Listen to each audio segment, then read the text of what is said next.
You're out of order. The whole trial is out of order. Listen, we're going to jump into it right here. Some of the guys, before we do this, Fluke or for real, we're breaking down performances. We're going, all right, is this gonna stick? Is this gonna be the norm? Is this gonna be what it is? Because here's the thing. I'm gonna read off some stat lines from 2023 week 1. Just for a reminder to everybody. Mac Jones scored 25.1 fantasy points. We were there's a lot of conversation about that. And then we saw how that happened. He was not playing and was dethroned by Bailey Zappi later in the year. So, maybe those guys who had great games now might not stick. That's definitely a possibility. Just as well, players who played terribly can turn it right back around. Dak Prescott, week 1, 6.3 points. He finished as a top 3 quarterback in fantasy last year. Josh Allen, the number 1 quarterback in fantasy last year, had 12 fantasy points in week 1. Rachaad White, a top 5 fantasy running back last year, had 4.9 fantasy points in week 1 last year. CeeDee Lamb, the wide receiver 1 last season in 2023, 11.7 fantasy points in his week 1 debut. Trey McBride, breakout tight end for the Arizona Cardinals that everyone is highly drafting this year. His week 1 last year, 4.3 points, all right? No need. Don't overreact. It's all good. It's week 1. It's just week 1. Everything's going to be all right. All that said, let's overreact to week 1 because that's exactly what we're here to do, and that's what you guys are here to see. So let's talk about it. Let's get into it. Fluke or for real. Here we go. Let's start it out with the top scoring quarterback in fantasy football to start out the season. Baker Mayfield, 37.6 fantasy points. Now, Wes, I'm of the opinion here that this is listen, I've been a long time Baker hater. Self-proclaimed. Sure. I like Mike Evans. I like Chris Godwin. Yeah. I like Rachaad White. I like the weapons, the pieces in the offense. I think they could be fine. I also think there's a real chance that this is just, hey, you know what you should do when your skill players are playing the Commanders? Put them in your lineup. I think there's a better chance that that's what this is. And I don't know if I'm alone in that, but what do we think on Baker Mayfield here, Fluke for real? I don't see him as top 10. You did not put him in your top 10 either, but no. I think all of that is correct, but also he's great pass catchers all around him, so this kind of game is not – it won't surprise me if this happens again. So for all intents and purposes, I say for real. Like I see Baker as a top 15, could even be top 12, but will this happen week to week? No. Yeah, I'm sure we'll continue talking about Baker Mayfield in streaming quarterback conversations all season. Like, he will definitely be one of the top streamers at the quarterback position. So there you go with that. Another quarterback, Derek Carr, 27.3 fantasy points. I don't want to waste any time on this guy. Fluke. It was the Panthers, guys. It was the Panthers. They play, I don't remember who they played this week, but they are going to be a complete shell of whatever happened this weekend. So I think that's all the quarterbacks we're going to talk about, because those really one of the good quarterback performances. That was the good quarterback. They're surprisingly good. We all know Josh Allen's like, that's what he does. He's that guy. So Jayden Reed is a guy I want to talk about real quick. West 33.1 fantasy points, gets in the end zone twice in multiple different ways. They manufacture touches for this guy. He seems like he's for real. However, with Malik Willis, I don't know if I want to start like any Packers skill players at this point. Yeah. So I feel like this, I think he is for real. He was the highest scoring fantasy wide receiver last year for the Packers. There was a lot of question as to who was going to be the wide receiver 1. There were talks that it was Jayden Reed. The OC mentioned Jayden Reed's going to be the guy they want the ball in the hands of the most. But then we saw a lot of Christian Watson and we saw a lot of Romeo Dobbs, and fantasy community wanted to hype up Dontavion Wicks. So here's what I say. I say this is for real, and let Jayden Reed play awful with Malik Willis so that you can actually afford him in a trade. Yeah. If I'm taking a shot on any of the Packers skill players, it is Jayden Reed, because he does have that like Deebo Samuel-esque kind of role where he gets manufactured touches for him. Big play, the 33-yard run. You obviously manufacture that to get the ball into his hands for a touchdown. So if he's going to be the one guy, I'm not taking a shot here on Watson scored a touchdown or Dobbs had a lot of targets or whatever it is. Like I don't really trust it beyond Jayden Reed. So there you go. Man, Joe Mixon. I'll eat a slice of what is it? Is it humble pie? Humble pie. Yep. I'll eat a slice of humble pie here. You don't have that much, do you? You don't even know what it's called. I don't, dude. I don't. Unfamiliar. I didn't love Joe Mixon coming into the year, but he is clearly just an absolute bell cow and a great pick in Dynasty, in fantasy if you drafted him. Because, 30 carries, this guy.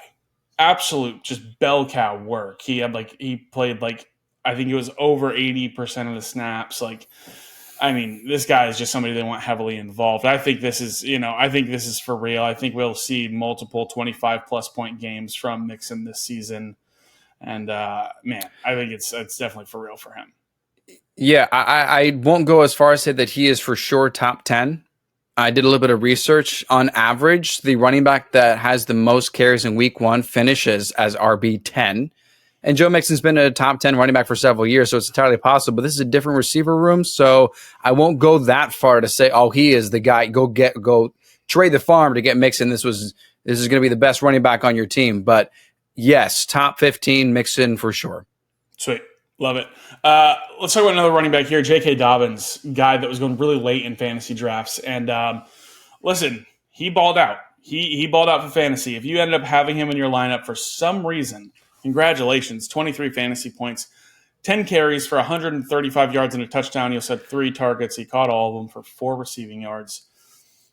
Here's where I'm at with this Chargers backfield, is that it was a split, truly. It wasn't like one of Dobbins or Gus Edwards took over for the other.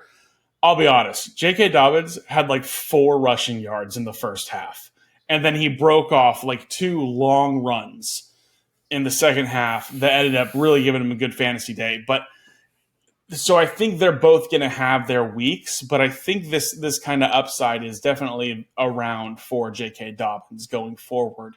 I don't love the usage just because it is truly a split. Yeah, I think I'd actually rather have Gus Edwards because of the touchdowns he produced with the Ravens last year, and J.K. Dobbins is incredibly injury prone. This is a great time to sell J.K. Dobbins high, a great time to go buy low on Gus Edwards because it is still split. So I'll say this is a fluke. Okay, that's fair. Let's talk about another guy here, Rhamondre Stevenson, in the same conversation here as Joe Mixon, as just absolute bell cow for this team. 25 carries, 120 yards. He had all of the running back targets for anyone who was worried about the Antonio Gibson emergence in that offense with him and being able to him losing receiving work. 3 catches for 6 yards. It's the Patriots. What are you expecting? 3 for 80? Get your head out of here. Got him. You know? But just shot us straight. What are you doing, man? It was Rhamondre's got just great listening to receiving us. upside, dude. I don't know. Oh my goodness. Here's where I'm at, really, is that I think he's gonna be good if they're in a positive game script for the run. But I don't know how many more times they're gonna be trying to kill clock this season. I think is where I'm at. I have a hard time seeing it happen. It's also who else is all that great on the Patriots offense that we know of right now. So I think sure, I can see him being a solid RB2, but I guess I'll say fluke. Yeah, I think it's a fluke as well. I got 1, maybe 2 more running backs to talk about here before we jump over to a couple wide receivers and then the bad side of things. Okay. Here's where I just want to have a very brief conversation, Wes. Okay. The OC in Tennessee told us all offseason that this was going to be a split. This is going to be a 1A, 1B. No shot. This is not a split. This is not a split backfield. Tony Pollard is a starting running back, and it's super annoying that we heard all offseason. Loop this guy in with Mike McCarthy in the club of just D-bags who lie to us as coaches. Because maybe game script, maybe the scenario. I don't know. Like Tony Pollard had like 16 carries to Tajay's 4. They were like very similar in the receiving game. I think this is potentially for real for Tony Pollard, and I hope it becomes for real for Tajay Spears as well. But like, it very much feels like this is not a split backfield. Yeah, I say hold on to Tajay Spears though, because the first 2 games for Tony Pollard last year were great, and then he was arguably one of the biggest busts last season. So don't give up on Pollard, or don't give up on Spears just yet. Yeah, absolutely. All right, let's jump through. Just a quick couple running wide receivers here. Alec Pierce, 21.5 fantasy points. Fluke or for real, Wes? You know, I'm gonna say that's for real. And the only reason I'm gonna say it's for real is because when you look at the yards per catch for the other wide receivers, it's really mediocre.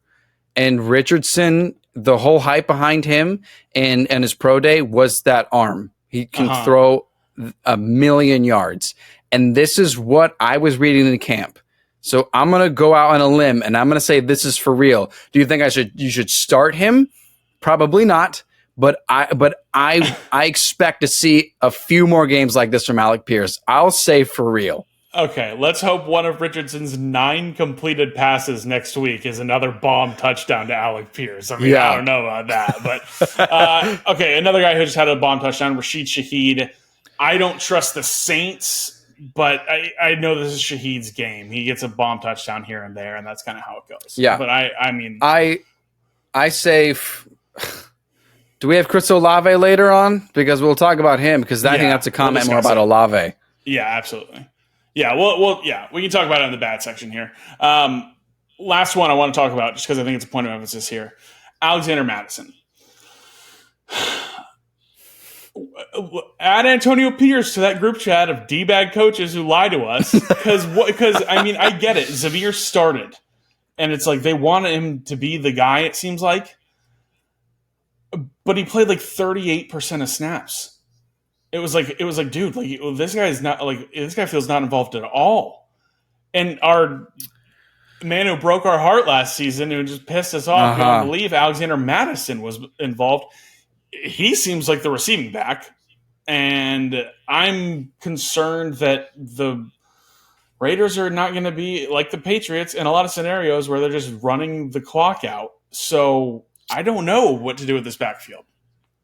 I think I'm jumping ship on Zamir White. I'll give it one more week, but I'm gonna call fluke on Mattison because I just don't know if that wasn't game script. You know, like Davante Adams didn't do a lot either. We're gonna talk about him in a moment. Yeah. So I think this is just one of those games. Mattison did well.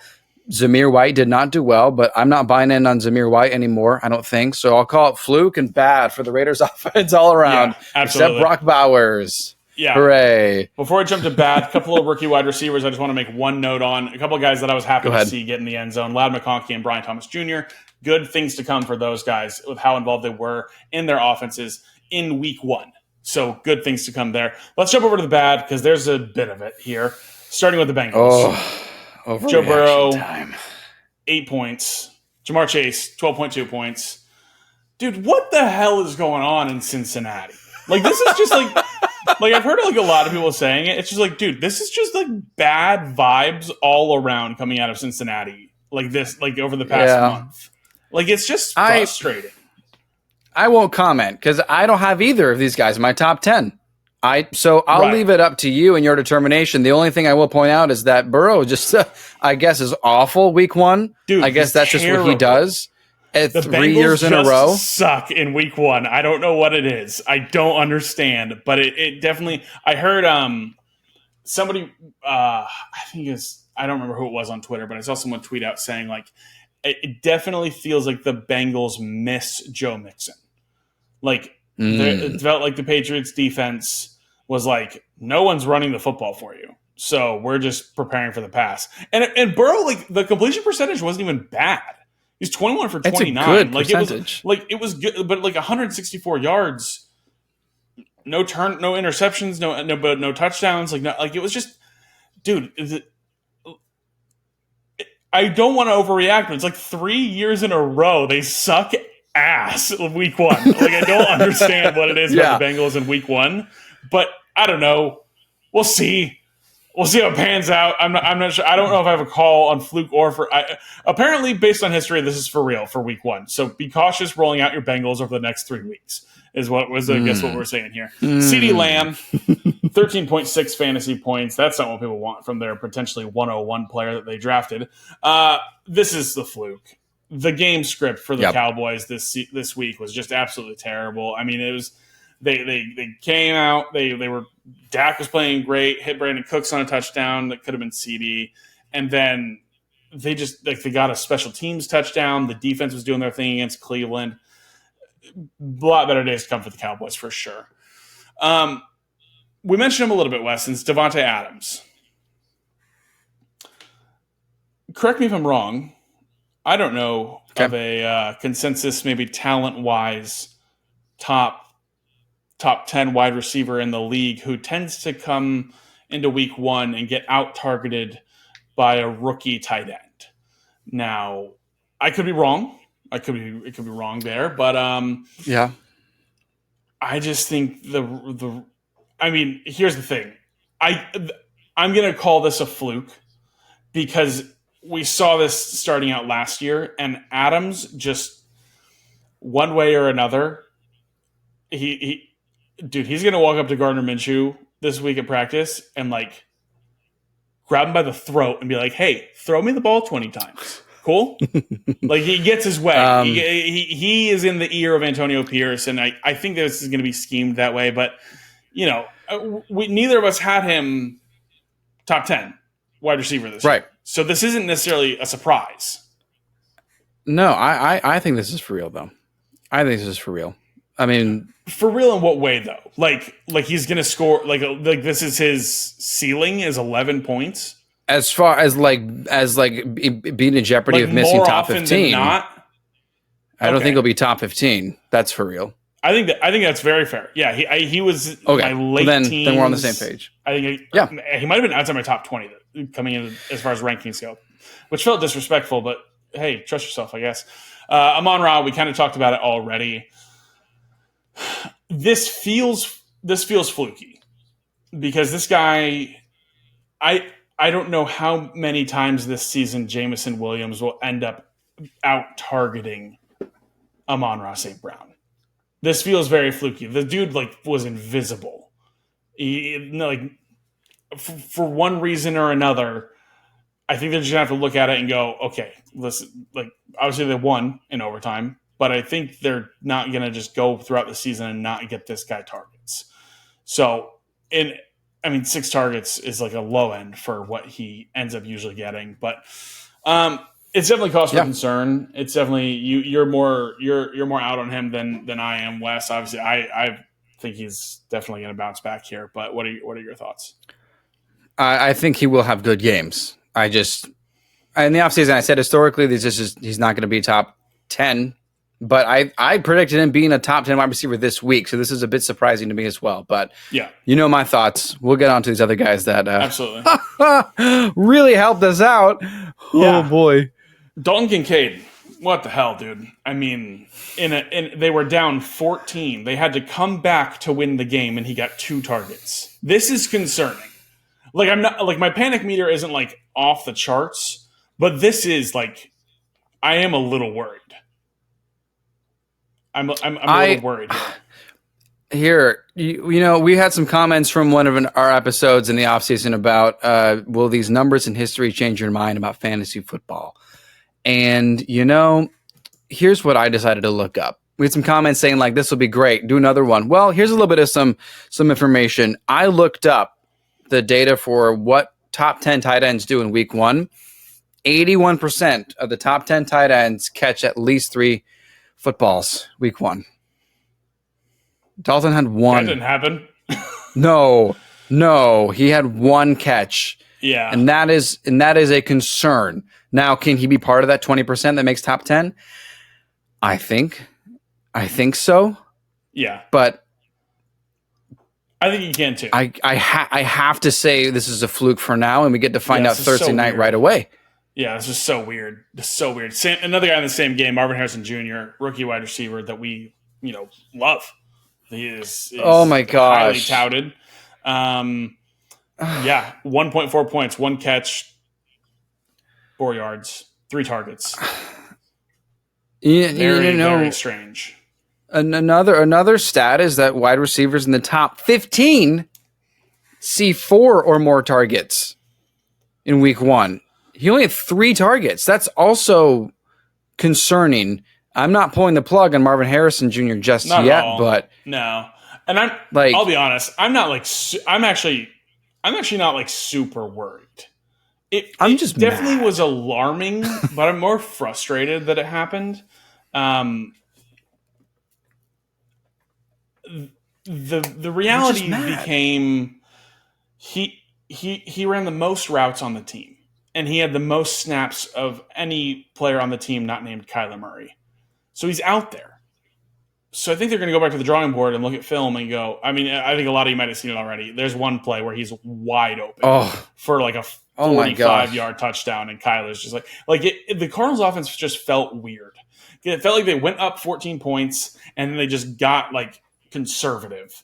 And we're just here, it's James Conner's game, which we weren't expecting. I think if they were down chasing points all game, I think they definitely have a different outcome here, especially with Marvin Harrison Jr. and the passing game. So I don't know. We'll have to see what happens here, but it's definitely a little cause for concern. I'm going to say fluke for now, just because I don't know exactly if this offense goes up 14 points like that on their opponents. So we'll see.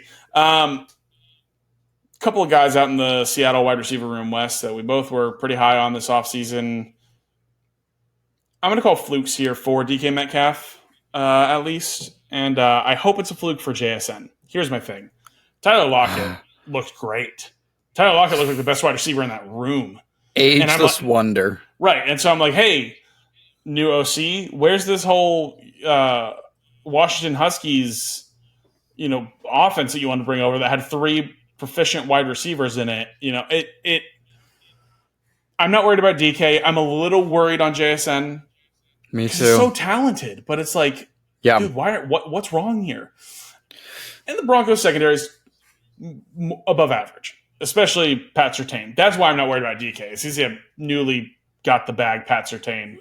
Sure. Shadowing him. But also Kenneth Walker had an incredible game, and Zach Charbonnet had a touchdown. So there are apparently mouths to feed that may jeopardize JSN. So we'll continue to say that's a fluke. Definitely. I hope so, for sure. Drake London, already mentioned him. This is for real. This is what we were concerned about. Kirk Cousins looks rough.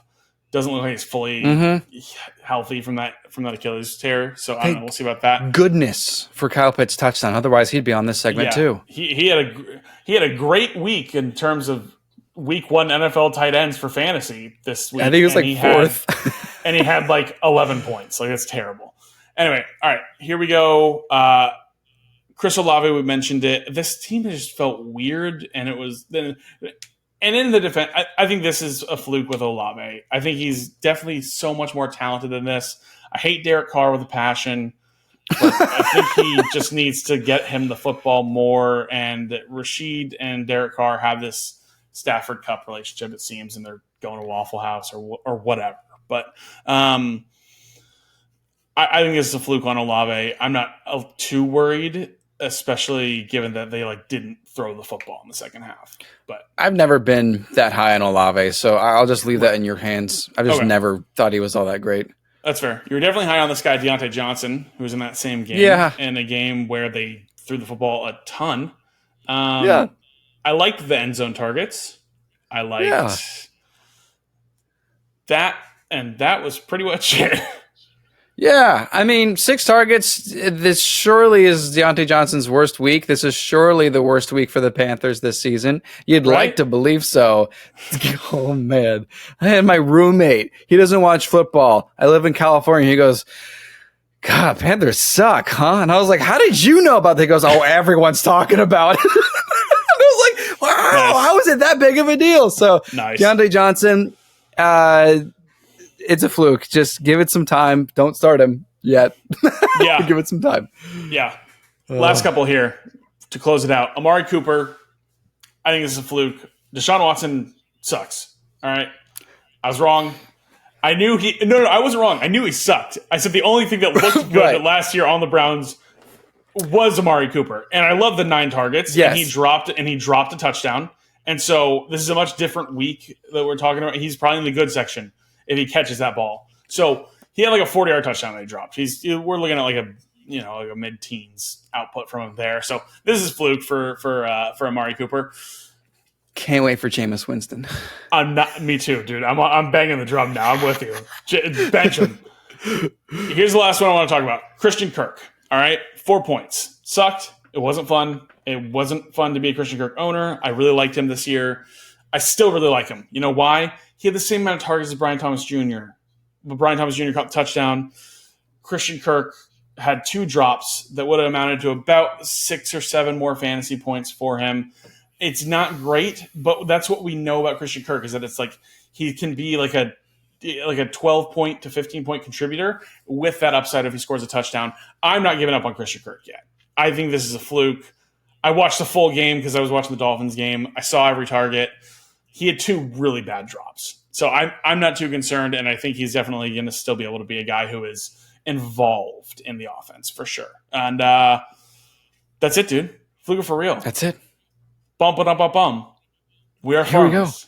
Is that what I just did? I don't know. I just did a jingle. Oh, the first jingle that not came to mind. sponsored.